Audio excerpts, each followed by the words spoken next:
Icebreaker is SeaWorld Orlando's newest thrill ride. It's a Premier Rides quad launch coaster, sends you forwards and backwards. You got a 93-foot tall top hat, top speed 52 miles per hour, no inversions, so it's nothing too crazy, but let me tell you, it is a perfect fit for this park. They're really missing a roller coaster in that family category. You had Grover's, and then you had like Manta and Mako. So this is a great stepping stone, but understand it is not a tame ride by any means. I think you could argue that Icebreaker has the best airtime moment in SeaWorld Orlando. And I know that's a bit of a hot take, but let me just say that airtime on this ride was very unexpected. I think surprising is absolutely the perfect word to describe this ride. So let's walk through the experience so you can know what to expect when you go to ride it. Now, the first thing I really want to talk about is the location. And what a perfect placement for a ride. SeaWorld Orlando is very ride heavy on the left side of the park. You get over to the right side and the only attractions that are really there are in Sesame Street, especially ever since Wild Arctic closed down. So if you're not seeing any shows, then you'd almost never go to this area, but now you have a good reason. And Icebreaker is located right alongside the waterfront. So already it's very picturesque. The entrance is located just across from Wild Arctic, which kind of fits in with the snow theme, which I will say is a little strange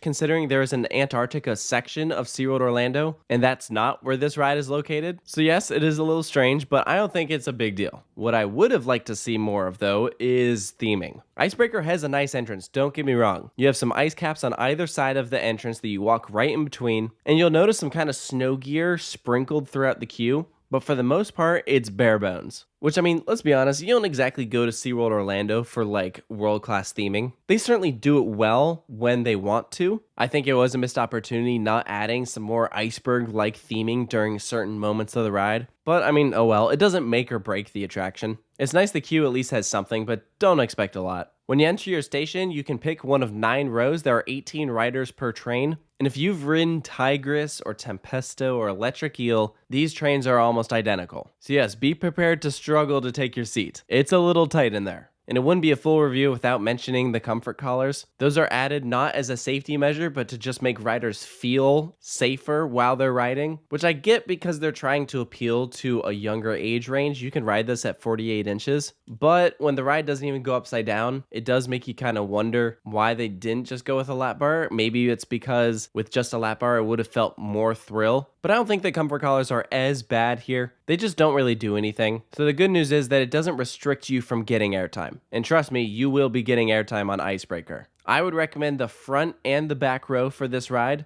Personally, I think the front is the superior experience, with the exception of 2 moments, the backward spike and the main drop. Both those elements I think are best experienced in the back row, but every other airtime moment I like better in the front. So you dispatch out of the station, and the first thing you do is actually take a switch track directly to the right. This is there to allow Icebreaker to operate with 2 trains, so it's an absolutely brilliant design. I think it's so smart and innovative, and also kind of a fun way to start out a ride. I think a lot of the public probably hasn't seen something like that before, so they might be a little confused when you start off. And unlike most roller coasters, on Icebreaker, you first launch backwards. And I was a little skeptical when I first heard about this, because I heard 4 launches on Icebreaker. You go backwards twice and forwards twice. I was thinking, you know, I think that's going to feel a little too repetitive. You're going to be like, all right, can we just hurry this up so we can get to the main part of the ride? And the ironic thing is, I have a completely different view of it now than before I rode. I expected the first part to be kind of and the second part is where it's really fun. Let me just say, the first half is the more extreme and thrilling part of the roller coaster. The second half is more family. And the key thing that really makes this first section are the airtime hills. You got one leading into the spike and one leading into the top hat. And every time you pass over one of these hills, you get a different type of airtime. When you have a more gradual launch, it might feel a little bit more floater.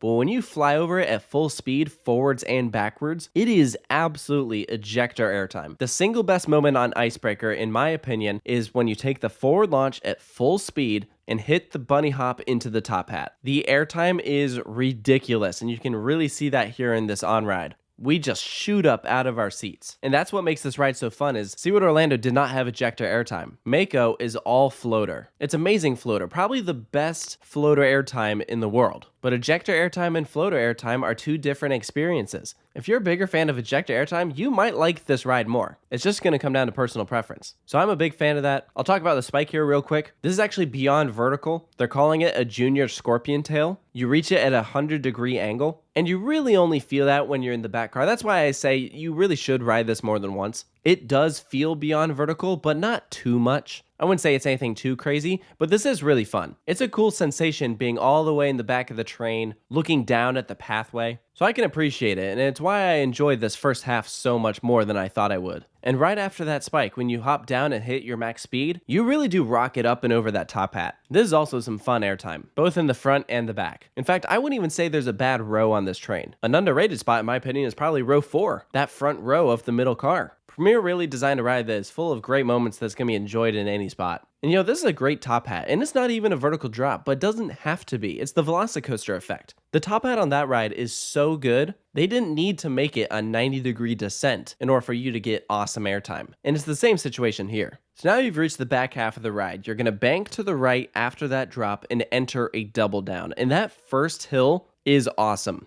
I'd say second or third best airtime spot on the ride. After that, there's an upwards banking turn, almost like an Immelman, but you never go upside down. You rise up, you're kind of rotated outwards, and then you flip the other direction. This is a moment that I think I expected to be a bit more whippy than the rest, but it felt relatively controlled. I don't think you get yanked around it like you do on some Intamins, like on a ride like Velocicoaster. And the same goes for this next element, which is this wave turn. You're banked sideways, only for a second or two. You don't get any airtime on it or anything. It's just a sideways hill before you flip around the other direction. Take a bank underneath the airtime hill. If there was a moment on Icebreaker I was a little disappointed with, I would say it was this moment. I thought this side to side here would be pretty whippy, and I don't think it was. Now that might change during the summertime when it's hotter and it's running faster, but as of the 7 or 8 rides that I got on it as of when I'm recording this review, it didn't feel like anything too crazy. That's why I say the second half feels more like a family coaster than the first half. And after that, you're back up against the waterfront, there's a bunny hop, and that's when you hit the brakes. So all in all, I think it's a really enjoyable roller coaster. I do think it might be a little crazier than maybe SeaWorld Orlando was expecting. Like, I feel like you almost now need a family coaster to go from Grover's to Icebreaker, but I don't think it's anything crazy enough that kids won't be able to enjoy it. Regardless, it is a really good fit for this park. They needed a launch coaster, they needed a ride without inversions, and they needed something with a lower height requirement. So they checked off all of those boxes, and they got a ride that goes backwards, which is always fun. So for Icebreaker's final score, I'm giving it a 9 out of 10. The only thing that I think would have made it better is maybe taking some of those elements at the back half of the ride a little bit faster. But for the most part, I don't think it's that big of a deal. Again, the comfort collars don't really bother me, even though they can be seen as unnecessary. I understand why they're there. I know a lot of people are talking about this might be the sleeper hit of new for 2022 roller coasters. And I think it's very possible the ride might end up having that reputation. I know I certainly didn't expect the airtime to be as good as it actually is. So overall, I was definitely impressed. I would love to hear from you guys though. If you've gotten the chance to ride Icebreaker, what do you think of it? Do you agree with the points I've made? If you're new to the channel, I'd love if you could subscribe. We do roller coaster reviews from theme parks all across the world. So thank you so much for joining me, and I'll see you next time.